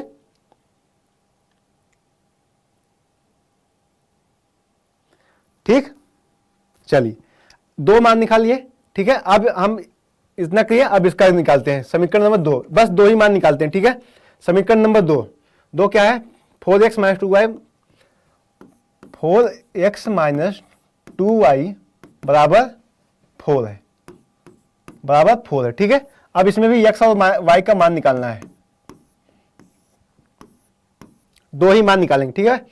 चलिए अब जब x इक्वल टू लेंगे 0, तो y इक्वल टू क्या आ जाएगा, 4 गुणे 0 माइनस 2 y बराबर 4 हो गया, तो माइनस 2 y बराबर 4, तो y बराबर माइनस 2 आ गया। y का मान कितना आ गया, माइनस 2। जब x का मान लिए 0, y का मान माइनस 2 आ गया, ठीक है। जब x का मान 0 लिए तो y का मान माइनस 2 आ गया, ठीक है। अब x का मान अगर 1 लेते हैं, ठीक है, x का मान 1 लीजिए, x का मान 1 रखने पर क्या आ जाएगा, तो 4 गुणे 1, ठीक है, माइनस 2y बराबर 4, तो 2y बराबर 4 इधर जाएगा कि 4 और -4, तो y का मान कितना आ गया, 0 आ गया। जब x बराबर 0 तो y का मान 0 आ गया। ठीक है, अब इसे ग्राफ पर हम देखते हैं। ठीक है बच्चों, अब इसे हम ग्राफ पर देखते हैं। ठीक है, इसे मिटा दे रहे हैं, अब इसे हम ग्राफ पर देखते हैं। ठीक है, इसे हम ग्राफ पर देखते हैं। देखिए पहला क्या है, जब 0 लिए 6 पर आया। ठीक है, जब x का मान 0 लिए, यह है x कोऑर्डिनेट, यह है y अक्ष, x अक्ष y अक्ष। ठीक है, ये x डैश, ये y डैश। ठीक है, चलिए अब x का जब 0 लिए तो y पे 6, 1 2 3 4 5 6 यहाँ आ गया। ठीक है, यहाँ कट किया। ठीक है बच्चों, अब जब x का मान 1 लिए तो y बराबर 4 आ गया। जब x का मान क्या ले रहे हैं, 1 ले रहे हैं, 1 मान लीजिए यहाँ, तो y पे 4, 1 2 3 4, ये देखिए इस तरह से यहाँ कट किया। ठीक है, तो इसका जो लाइन हुआ ये, ठीक है, ये गया। आप जब ग्राफ पेपर बनाएंगे ये सीधा आएगा, स्केल पेन से आप करेंगे तो एकदम सीधा जाएगा। ठीक है, ये हो गया।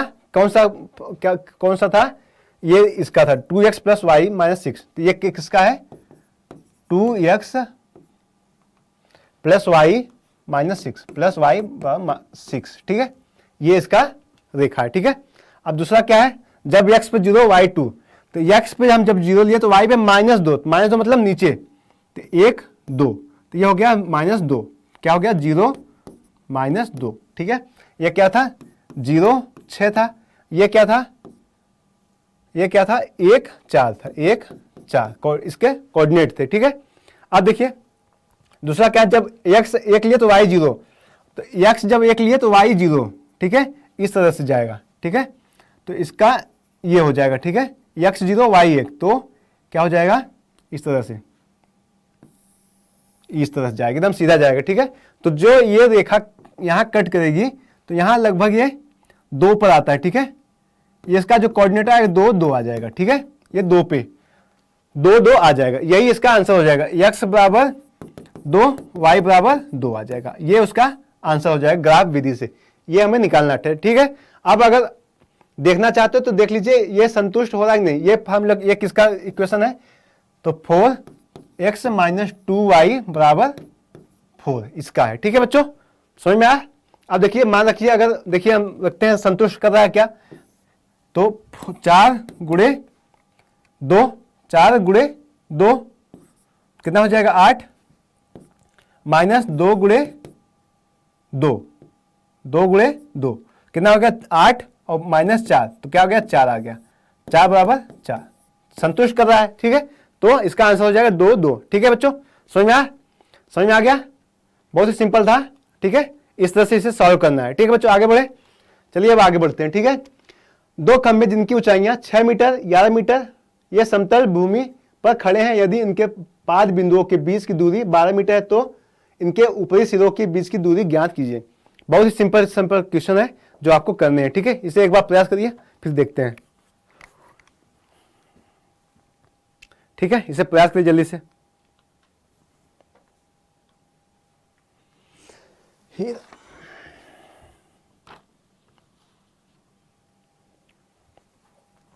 हो गया, बढ़े आगे बढ़े, चलिए आगे बढ़ते हैं।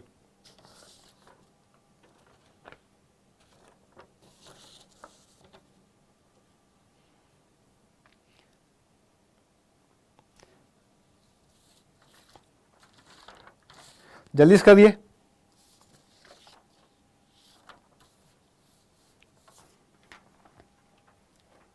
जल्दी करिए, जल्दी से,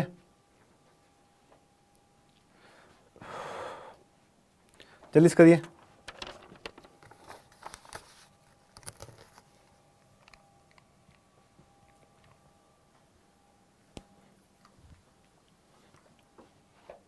चलिए बता रहे हैं। ठीक है, कह रहा है 2 खंभे जिनकी ऊंचाइयां 6 मीटर और 11 मीटर है। ठीक है, एक खंभे की ऊंचाई कितना है 11 मीटर है। ठीक है, इसकी ऊंचाई कितना है 11 मीटर। ठीक है, इसकी ऊंचाई कितना है 11 मीटर है। ठीक है, और एक दूसरा खंभा है उसकी ऊंचाई कितना है 6 मीटर है। ठीक है, ये इसकी ऊंचाई कितना है 6 मीटर है। ठीक है, ठीक है, अब ये समतल भूमि पर खड़े हैं। ठीक है, ये जमीन पर खड़े हैं। ठीक है, यदि इनके पाद बिंदुओं के बीच की दूरी 12 मीटर है। ठीक है, जो इनका ये दूरी है कितना है 12 मीटर है। ठीक है, ये है क्या है 12 मीटर, 5 बिंदुओं के बीच की दूरी कितना है, 12 मीटर है। ठीक है, इनके ऊपरी सिरों के बीच की दूरी ज्ञात करना है। ठीक है, इनके ऊपरी सिरों के बीच की दूरी ज्ञात करना है। ये भी तो 12 हो जाएगा, अगर ये 12 तो ये भी 12 मीटर। ठीक है, अब इसे अगर हम इससे मिला दें, ये हमें हमसे ज्ञात करने के लिए कह रहा है। ठीक है, देखिए अब इसको अगर हम नाम दे दें त्रिभुज कुछ भी,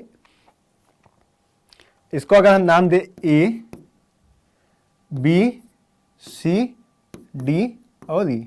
ठीक है, अब देखिए जब सी और बी ये क्या है, 6 मीटर है, तो ये भी क्या हो जाएगा, 6 मीटर हो जाएगा, 6 मीटर।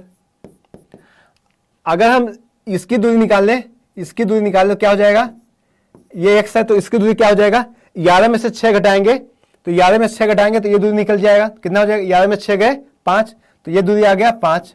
ठीक है, और ये क्या है, एक समकोण त्रिभुज है। ठीक है, तो ये निकल गया, ये आ गया, अब ये वाला हमसे निकल जाएगा। ठीक है, ये कर्ण है। ठीक है, अब इसमें लगा देंगे पाइथागोरस प्रमेय। तो पाइथागोरस प्रमेय से त्रिभुज कौन सा त्रिभुज है, ईडीसी में, त्रिभुज ईडीसी में पाइथागोरस प्रमेय से क्या करेंगे, त्रिभुज ईडीसी में पाइथागोरस प्रमेय से, पाइथागोरस प्रमेय से, पाइथागोरस प्रमेय से क्या होता है, सबसे बड़ी भुजा मतलब कर्ण का स्क्वायर बराबर आधार का स्क्वायर प्लस लंब का स्क्वायर।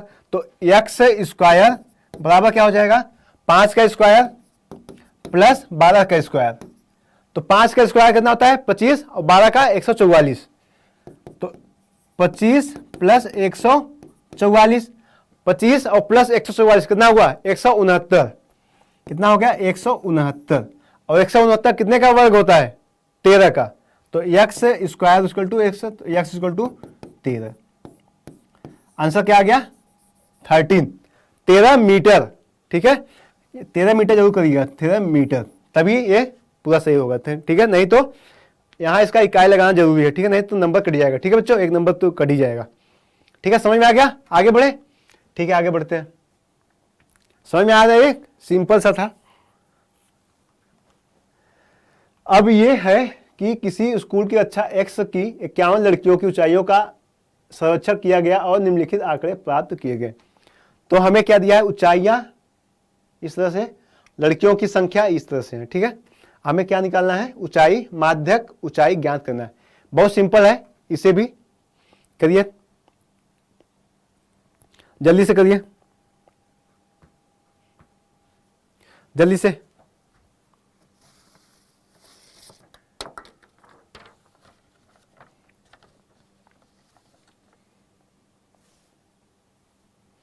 जल्दी से करिए इसे।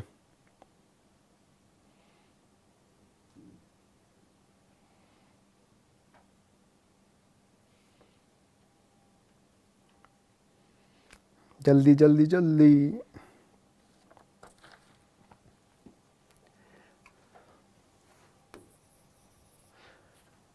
ठीक है, जल्दी से बताएं या करेंगे, इसे करके आइएगा। ठीक है बच्चों, इसे करिएगा, ये आपके लिए होमवर्क है, सिंपल सा है। ठीक है, इसे करिएगा। अब देखिए ये प्रश्न है, क्या प्रश्न है, क्वेश्चन क्या दिया है, 3 वर्ष पूर्व रहमान की आयु वर्षों में का व्युत्क्रम और अब से 5 वर्ष पश्चात आयु के व्युत्क्रम का योग 1/3 है, उनकी वर्तमान आयु ज्ञात कीजिए। तो वर्तमान आयु क्या होगा, इसे एक बार प्रयास करिए, लगाइए जल्दी से।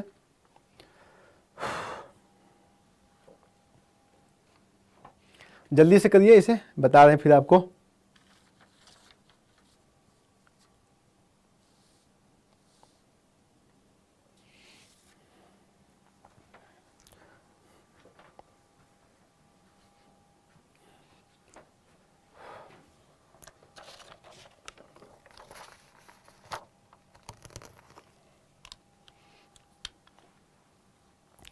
ठीक है, बताएं, चलिए बताते हैं जल्दी से, जल्दी हो जाएगा।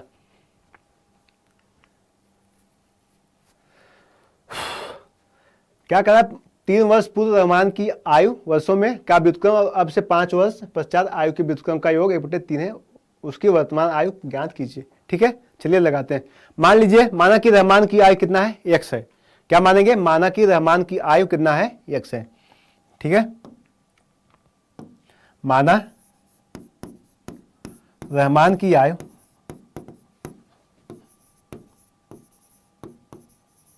कितना है, आयु कितना है, x वर्ष है। ठीक है, रहमान की आयु कितना है, x वर्ष है।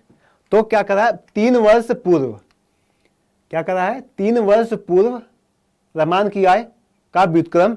तो 3 वर्ष पूर्व क्या हो जाएगा, 3 वर्ष पूर्व रहमान की आयु, 3 वर्ष पूर्व रहमान की आयु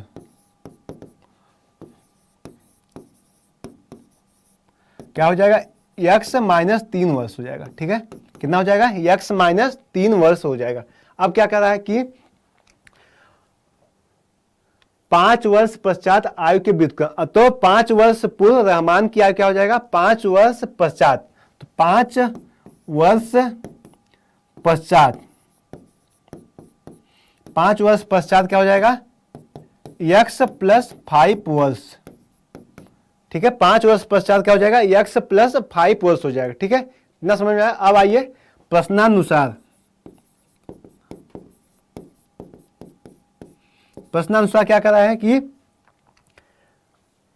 5 वर्ष पूर्व आयु के व्युत्क्रम का योग 1/3 है। ठीक है, 5 वर्ष पूर्व आयु के कहा जाएगा तो 1/3। ठीक है, 3 वर्ष पूर्व रहमान की आयु वर्षों में व्युत्क्रम, तो 1/x माइनस 3 प्लस, ठीक है, 1/x प्लस 5 बराबर क्या हो जाएगा। देखिए प्रश्नानुसार जो करा है वो सीधा सीधा रख दीजिए। ठीक है, सीधा सीधा रखना है, क्या हो जाएगा 1/3। तो इनका जो योग है 1/3 है। अब इसे सॉल्व करिए, x का मान निकालिए। ठीक है, x का मान निकालेंगे क्या हो जाएगा, एलसीएम क्या हो जाएगा, x minus 3 x plus 5। LCM क्या हो जाएगा, x माइनस 3 x प्लस 5। तो क्या हो जाएगा, x plus 5 plus x minus 3 हो जाएगा बराबर 1/3 हो जाएगा। ठीक है, यही चीज है। ठीक, अब देखिए क्या हो रहा है, यहां से x plus 5 plus x minus 3, तो इसका क्या हो जाएगा, x square minus 5 plus 5x minus 3x और माइनस 3 × 5 = 15। ठीक है, माइनस 3 × 5 = 15 हो जाएगा। ठीक है, अब बराबर 1/3 हो गया। तो 5 में से 3 गया 2, तो और 2x प्लस 2 बटे क्या हो जाएगा, x स्क्वायर प्लस 5 में से 3 गया 2x माइनस 15 हो जाएगा बराबर 1/3। ठीक है, अब तिर्यक गुणा कर दीजिए। तिर्यक गुणा करने पर क्या हो जाएगा, 2 कॉमन लेंगे तो क्या हो जाएगा, 6 हो जाएगा। तो 6 गुणे x प्लस 1 हो जाएगा। ठीक है, 6 गुणे 2 कॉमन लेके बाहर निकाल लिया और 3 गुणा करके 6 हो जाएगा। तो हो जाएगा इतना हो गया बराबर x square plus 2x minus 15। ठीक है, इतना हो गया। अब इतना, अब इसे सॉल्व करिए। देखिए सॉल्व करिए तो 6x प्लस 6 बराबर, अब देखिए पश्चांतर कर रहे हैं ना, पश्चांतर 0 इधर कर लेते हैं ना।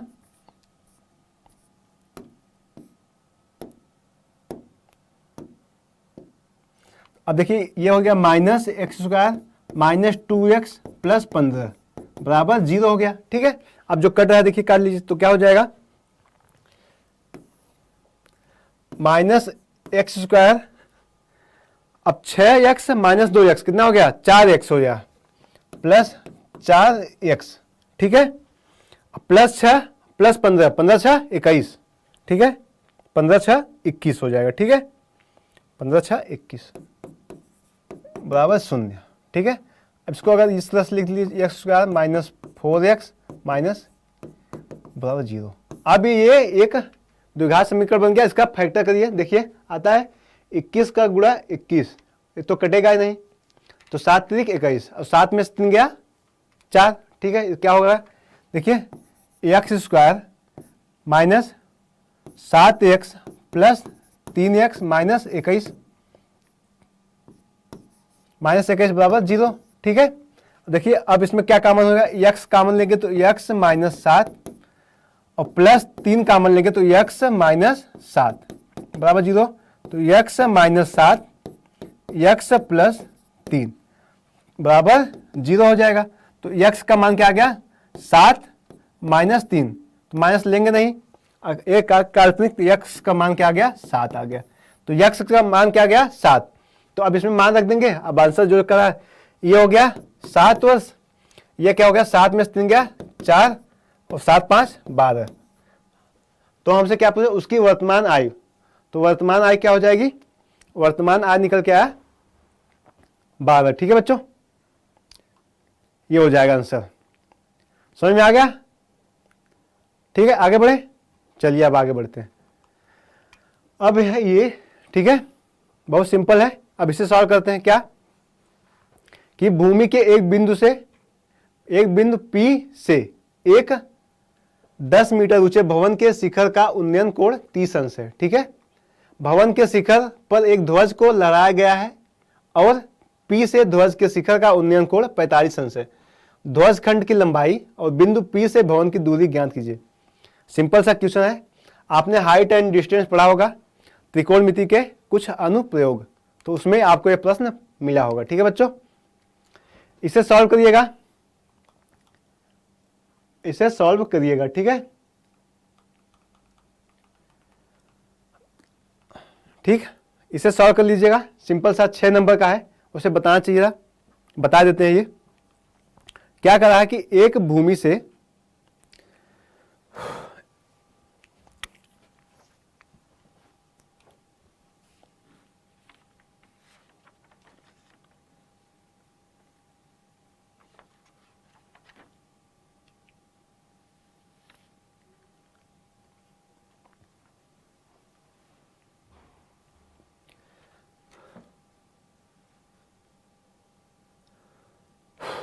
चलिए निकालते जल्दी से, इसे करिए।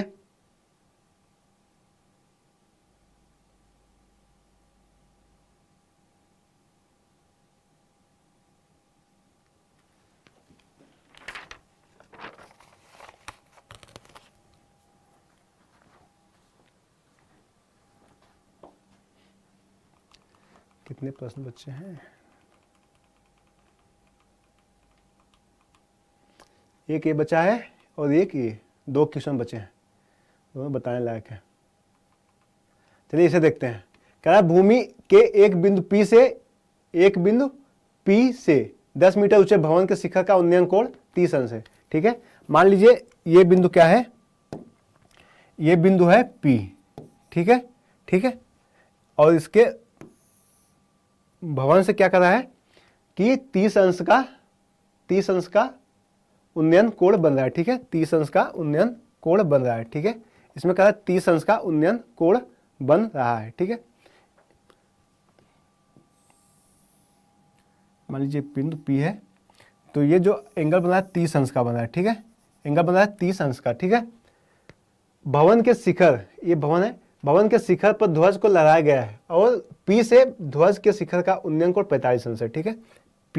P से ये मान लीजिए यहाँ से ये जो है 45 अंश है, ठीक है, 45 अंश है, ठीक। ये 30 अंश, ठीक है बच्चों, 30 अंश है, ठीक। P से ध्वज के शिखर का उन्नयन कोण 45 अंश है। ध्वज की लंबाई और बिंदु P से भवन की ऊंचाई ज्ञात कीजिए, ठीक है। अब मान लेते हैं हम A O, इसे मान लेते हैं Q, ठीक है। इसे हम क्या मान लिए, Q मान लिए, ठीक है। इतना समझ में आया। अब इसमें क्या करते हैं, अगर बिंदु P से 10 मीटर ऊंचे भवन, ये जो दूरी दिया है ना 10 मीटर, 10 मीटर ऊंचाई है ना, यस क्या दिया है, 10 मीटर दिया है। ऊंचाई कितना दिया है, 10 मीटर दिया है, ठीक है।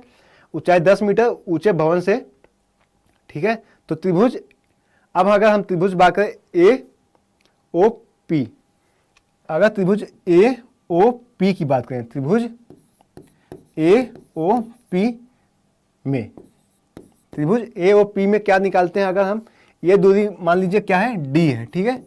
ये दूरी क्या है, D है, ठीक है बच्चों। ये दूरी क्या है, D है। तो अगर हम इसमें लगाए tan थीटा, इसमें क्या लगा रहे हैं, tan थीटा,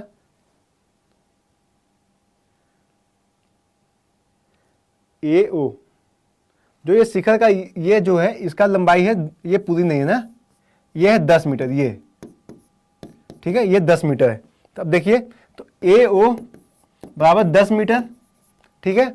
अब इस क्या दिया है, ए ओ 10 मीटर दिया है, अब थीटा बराबर क्या दिया है 30, ठीक है 30। तो इसमें अगर हम tan थीटा लगाते हैं, क्या लगाते हैं tan थीटा, tan 30 अंश बराबर क्या हो जाएगा, tan 30 अंश बराबर क्या हो जाएगा, ए ओ बटे क्या होता है, लंब बटे आधार होता है ना, तो ए ओ बटे ओ पी, ए ओ बटे ओ पी, ठीक है, ए ओ बटे ओ पी। और tan 30 का मान क्या होता है, 1 बटे कड़ी में 3 होता है, ठीक है, 1 बटे कड़ी में 3 बराबर ए ओ क्या कितना दिया है, 10 मीटर दिया है, 10 मीटर, ये क्या है डी है, डी, ठीक है, ये क्या है डी है, ठीक है। तो क्या निकल के आया, डी का मान निकल के आया, डी का मान निकल के आया 10 कड़ी में 3 निकल के आया, डी का मान निकल के क्या है 10 कड़ी में 3 निकल के आया, ठीक है, डी का मान निकल के आया 10 कड़ी में 3, ठीक है बच्चों। अब हम त्रिभुज बात करेंगे क्यू ओ पी में, ठीक है, त्रिभुज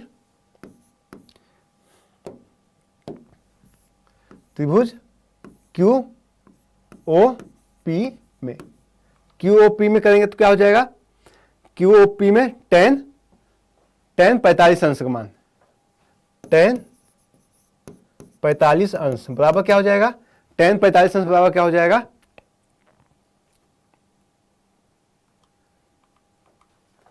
क्यू ओ पी, ठीक है, क्यू ओ पी हो जाएगा, ठीक है। तो क्यू ओ तो कितना हो जाएगा,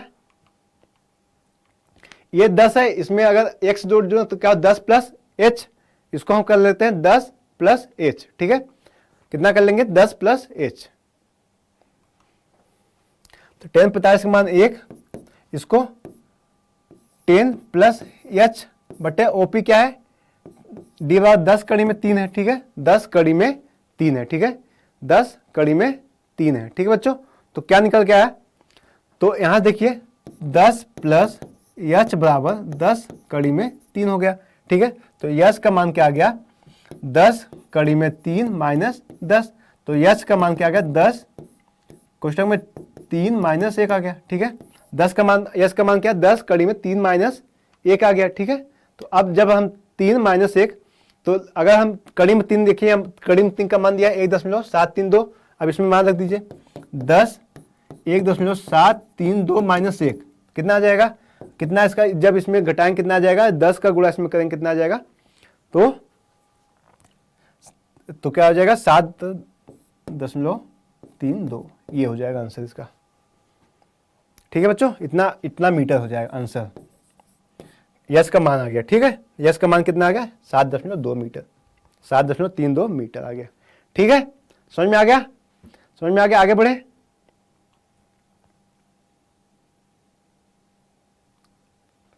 ठीक है, इसका था ना, ये आ गया, समझ में आ गया बच्चों, आगे बढ़े,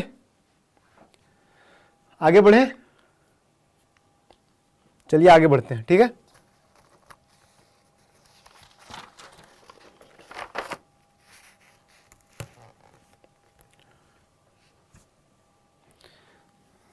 चलिए देखते हैं इसे इसका क्या है, 6 नंबर का क्वेश्चन है।